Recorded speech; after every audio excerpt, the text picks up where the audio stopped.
All right.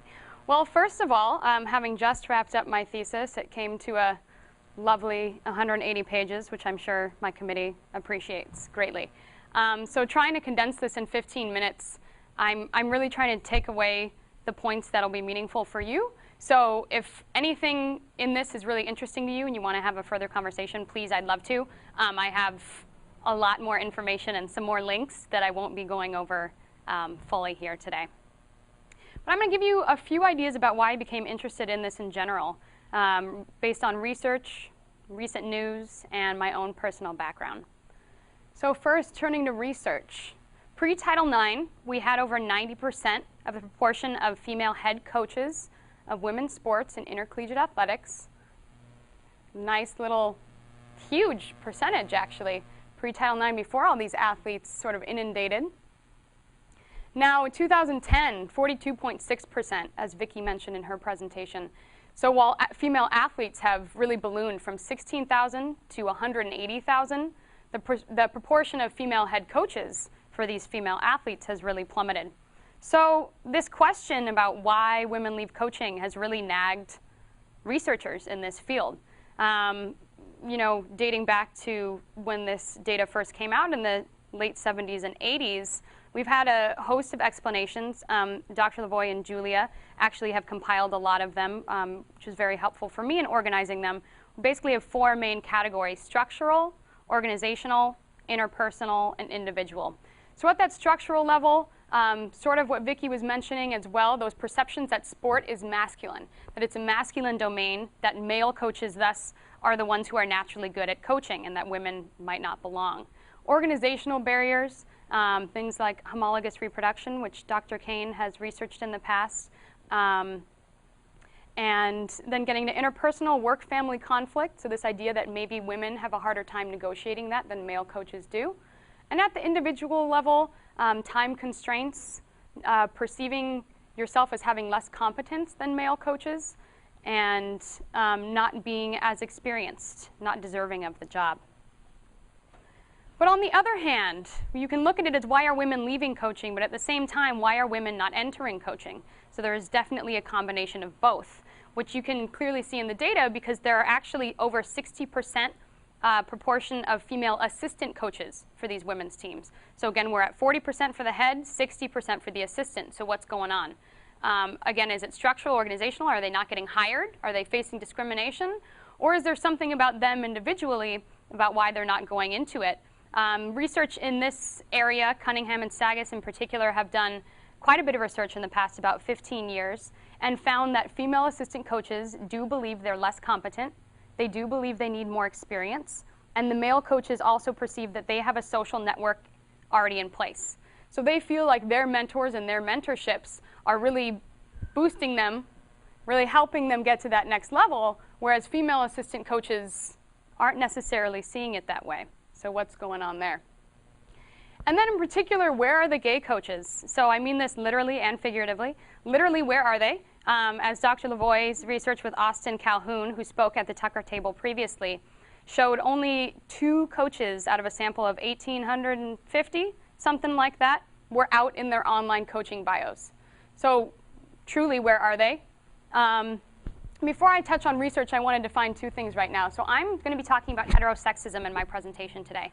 Homophobia is sort of this original view, the irrational fear of homosexuals and homosexuality, whereas heterosexism is this new term that's come up, fancy to throw around, but easier to understand if I outline it for you. So don't ask, don't tell is a great example. Heterosexism basically says that our society privileges heterosexuality, privileges heterosexual relationships, identities, and then denigrates and stigmatizes those who are not heterosexual. So don't ask, don't tell is a great example, but it can be much simpler. It can be you meeting someone and them asking you, do you have a boyfriend? When are you getting married? Aren't you getting up in age? Shouldn't you be getting, knocked up by now? Where's the baby? So all of that kind of thing, all of those kinds of things are examples. They're assuming you're heterosexual just based upon your gender. So what does the research say about gay coaches? Well, we've had 2 great studies recently that have done qualitative research, interviews with lesbian coaches. First, Crane and Barber, and they found that lesbian coaches feel it is necessary to conceal their identities. So they feel it is necessary to be out in their personal lives and are happy doing so, but when it comes to work, it's work. I leave my lesbian identity at home, and this is my workplace, and it just doesn't happen. I can't be successful and be a gay coach. On the other hand, Amy Sandler, who also spoke at a previous Tucker table, did some in-depth research on how they perceive heterosexism as influencing their career trajectories. And what she found was that it does, and they do really feel it has an impact, not only on their professional outcomes, so whether or not they're satisfied in their jobs, but also on how they interact with their staff and how they're doing personally. So she found it had led for a few coaches to relationship issues, divides between them and their girlfriends or partners, because they were not inviting them to events. They were not ever allowed to be anywhere. They were not ever acknowledged. On the other hand, sort of led to some identity struggles in general. So they felt guilty over having these concealed identities. It was something they were proud of outside of the profession, and here they were covering it up, and some of them felt guilty about that. And then some of them also passed this knowledge on. So they sort of instilled this in their assistant coaches, gay or straight, one of whom in particular had a lesbian assistant coach who she told specifically not to be so out. Made her uncomfortable. She felt it wasn't projecting a good image for the staff, and she felt like it would hurt them going forward. So she told her to please remain more closeted. So it does have real effects. It's not just in the research. It's not people saying it affects them. Lesbians in coaching, unfortunately, face an uphill battle. So we talk about sport as being a masculine domain. If it's masculine, it's also privileging this heterosexuality. So lesbian coaches have not only to face this hurdle as a woman, but to face this hurdle as a lesbian in sport. So Katie Brenny, who was our former golf coach, actually was, according to her lawsuit, forced out from her position once the sort of director of golf found out that she was gay. Lawsuit currently pending. Basically, they told her she could not have as much contact with the players. She was not allowed to travel, and she was offered a sales position over at TCF, which is great when you're coming here to coach, to go do some sales for TCF. And then getting to that assistant coaching piece again, IUPUI. Not sure how many heard about this, but Shan Hart was the head coach, was ousted from there, fired because players and assistant coaches alleged that she pried into their personal lives trying to find out who was dating who and who was gay, and sort of trying to bring that to light so she could push them out as well. Personal, a lovely photo of myself in prime awkward phase. Thought I would share that with you. But personally, I played basketball since I was 4 or 5 with the boys. Going into college, I've had a lot of friends who've graduated and gone into coaching themselves and who've had a really hard time as lesbian assistant coaches. It's their dream to coach. They love the sport. They want to make a difference. And they also come into the sport already out. So we talk about those millennial differences. Again, Katie mentioned they're more diverse. So they're more accepting of diversity. It's shown attitudes towards homosexuals over the past 3 decades have really improved. So people are already coming out and open, and they're coming into these roles where they're being instructed not to be so out. I also come from a psychology background, so for me, these sociological studies and these aspects are really interesting, but at the same time, it's more interesting to me what effects are these sort of, restraints having on the assistant coaches themselves. Because looking at organizational research and workplace satisfaction research, these disclosure disconnects, so whether you're out in work or not, whether you're out at home and silent in work, that kind of disconnect actually leads to lower job satisfaction for lesbians and gay men. And it can also lead to some very negative mental health outcomes, which leads me to the framework I used. Meyer basically argues, fancy words again, but that stress is mixed with how you cope with that stress and how you manage your identity, and it can lead to negative mental health outcomes. So by stress, I mean, are people constantly asking me when I'm getting married and do I have a boyfriend? Are people making gay jokes all the time? Are people telling me to manage my identity? And then am I out and open in the workplace, or am I disconnecting those? And then, do I end up happy, or do I end up with anxiety or depression or things like that? So my particular research, I spoke to lesbian assistant coaches of Division I women's basketball, 7 current, 3 former, mixed methods. They completed some surveys for me and also qualitative interviews, some upwards of an hour. And wanted to address this because I know it seems very specific, but at the same time, the proportion of coaches in different sports varies. So again, it's almost highest in women's basketball, 57%, whereas soccer, it's down at 32%. So these different gender norms for the sport and also the level of coaching, I didn't feel it was appropriate to lump different sports into one. Okay, so what I found. Basically, short story, not everyone has a negative experience, which is fantastic. 3 coaches were openly out not only with their staff and their head coach, but also with their team, which is great, sort of unheard of in the previous research with head coaches, so that's fantastic. Some of them really enjoyed their jobs. Some of them did not. So I'm going to pick apart their perceptions and their experiences within the climate and then talk about some of the outcomes that some of the coaches mentioned. When I asked them to describe their climate and how they perceived the climate for lesbians in athletics, I really found that it differed. There was women's basketball as a whole, and then there was my department and my team. So some coaches felt it was the same, and some coaches had very different experiences within the among the 2 levels. So in terms of general women's basketball, all of the coaches described it very negatively. Homophobic, hostile, tolerant, but not accepting. So it was mentioned that it was very silent. You were not supposed to be out as a coach at all in intercollegiate athletics. It was frowned upon, and coaches basically felt like you're young, you're attractive, and you're straight is the way to be successful. They were specifically told this, some of them. Others just implied it from their experiences. So Jackie actually had a head coach who told her this. Of course, she was not out to this coach. So he just always assumed she was straight and really pounded this into her head from the first day on the job. This is why you're going to do well. And being straight is part of it. Now, departmental team climate, first focusing on negative. They all spoke about it being very top-down, so the influence of the head coach and administration in creating these climates. Arizona in particular came in and really wanted to make a difference for lesbian and straight athletes alike and felt like she met this wall because the administration really didn't support it.